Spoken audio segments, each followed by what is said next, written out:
ಇವತ್ತಿನ ವಿಡಿಯೋದಲ್ಲಿ ನಾನು ಹಲಸಿನ ಹಣ್ಣಿನ ದೋಸೆ ಮಾಡ್ತಾಯಿದ್ದೀನಿ. ಅದಕ್ಕೆ 1 ಬಟ್ಲು ಅಕ್ಕಿ ತೊಗೊಂಡಿದ್ದೀನಿ, 2 ಬಟ್ಲು ಹಲಸಿನ ಹಣ್ಣು ತೊಗೊಂಡಿದ್ದೀನಿ, ಒಂದು 2 ಅಚ್ಚು ಬೆಲ್ಲ, ರುಚಿಗೆ ಬೇಕಾಗುವಷ್ಟು ಉಪ್ಪು, ಅಕ್ಕಿಯನ್ನು 1 ಗಂಟೆ ಕಾಲ ನೆನೆಸಿ ತೊಗೊಂಡಿದ್ದೀನಿ. ಹೇಗೆ ಮಾಡೋದು ಅಂತ ತೋರಿಸ್ತೀನಿ. ಮೊದಲಿಗೆ ಹಲಸಿನ ತೊಳೆಗಳನ್ನು ಮಿಕ್ಸಿ ಮಾಡ್ಕೊಳ್ತೀನಿ. ಹಲಸಿನ ತೊಳೆನ ರುಬ್ಬಿಯಾಗಿದೆ. ಈಗ ಅಕ್ಕಿ, ಬೆಲ್ಲ, ಉಪ್ಪು ಹಾಕಿ ರುಬ್ಕೊಳ್ತೀನಿ. ಅಕ್ಕಿ ರುಬ್ಬಿ ತಂದಿದ್ದೀನಿ, ಉಪ್ಪು ಬೆಲ್ಲ ಹಾಕಿ ರುಬ್ಬಿದ್ದೀನಿ. ಅಕ್ಕಿ ರುಬ್ಬುವಾಗ ನೀರು ಹಾಕಬಾರ್ದು. ಎಲ್ಲರೂ ಗಟ್ಟಿ ಆಯಿತು ಅಂದರೆ ಹಲಸಿನ ತೊಳೆ ಕಡ್ದಿರೋದನ್ನೇ ಸ್ವಲ್ಪ ಹಾಕ್ಕೊಂಡು ರುಬ್ಬಿದ್ರೆ ರುಬ್ಲಿಕ್ಕಾಗುತ್ತೆ. ಇದನ್ನು ಚೆನ್ನಾಗಿ ಮಿಕ್ಸ್ ಮಾಡ್ತೀನಿ.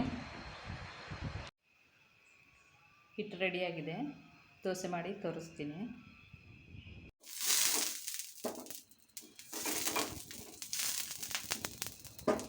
ಸ್ವಲ್ಪ ಜಾಸ್ತಿನೇ ಎಣ್ಣೆ ಹಚ್ಕೊಳ್ಬೇಕು.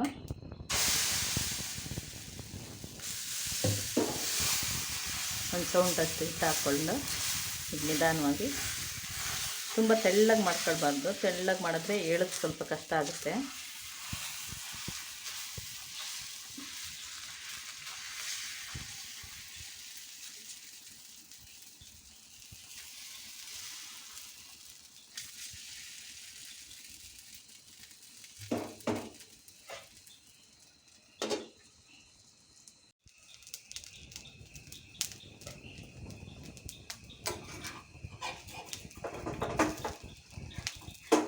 ನಿಧಾನವಾಗಿ ಇಟ್ಟಿಸ್ಬೇಕು.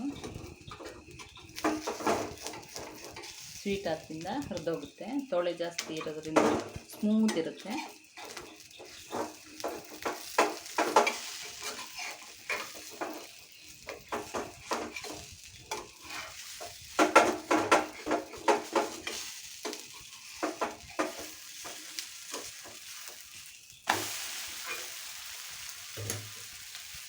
ಬೆಲ್ಲ ಹಾಕಿರೋದ್ರಿಂದ ಸ್ವಲ್ಪ ಕಪ್ಪು ಬಣ್ಣ ಜಾಸ್ತಿ ಆಗುತ್ತೆ. ತೆಕ್ಕೊಳ್ತೀನಿ. ಈ ಥರ ಬಣ್ಣ ಬಂದ್ರೇ ಚೆನ್ನಾಗಾಗೋದು ಈ ದೋಸೆ ತಿನ್ನಲಿಕ್ಕೆ. ತುಪ್ಪ ಹಾಕಿರೋದ್ರಿಂದ ತುಂಬ ಟೇಸ್ಟಾಗಿರುತ್ತೆ.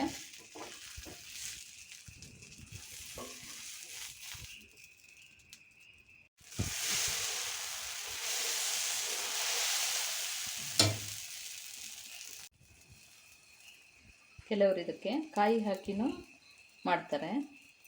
ನಾನು ಬರೀ ಹಣ್ಣು ಮತ್ತು ಅಕ್ಕಿ ಬೆಲ್ಲ ಹಾಕಿ ಮಾಡೋದು. ನನಗೆ ಹಲಸಿನ ಹಣ್ಣು ಪರಿಮಳ ಇದ್ರೇ ಚೆನ್ನಾಗಿರುತ್ತೆ. ಹಾಗಾಗಿ ಬರೀ ಕಾಯಿ ಹಾಕ್ದೇ ಹಣ್ಣು ಮತ್ತು ಅಕ್ಕಿ ಹಾಕಿ ಮಾಡ್ತೀನಿ. ದೋಸೆನ 2 ಬದಿನೂ ಬೇಯಿಸ್ಕೊಳ್ಬೇಕು. ಇವತ್ತಿನ ವಿಡಿಯೋದಲ್ಲಿ ನಾನು ಹಲಸಿನ ಹಣ್ಣು ದೋಸೆ ಹೇಗೆ ಮಾಡೋದು ಅಂತ ತೋರಿಸಿದ್ದೇನೆ. ಈ ದೋಸೆಗೆ ಉಪ್ಪಿನಕಾಯಿ ಹಾಗೂ ತುಪ್ಪ ಹಾಕ್ಕೊಂಡು ತಿನ್ನಲಿಕ್ಕೆ ತುಂಬ ಚೆನ್ನಾಗಿರುತ್ತೆ. ಈ ವಿಡಿಯೋ ನಿಮಗೆ ಇಷ್ಟ ಆದಲ್ಲಿ ಲೈಕ್ ಮಾಡಿ, ಶೇರ್ ಮಾಡಿ, ಕಮೆಂಟ್ ಹಾಕಿ. ಸಬ್ಸ್ಕ್ರೈಬ್ ಮಾಡದೇ ಇರೋರು ಸಬ್ಸ್ಕ್ರೈಬ್ ಮಾಡಿ. Thank you.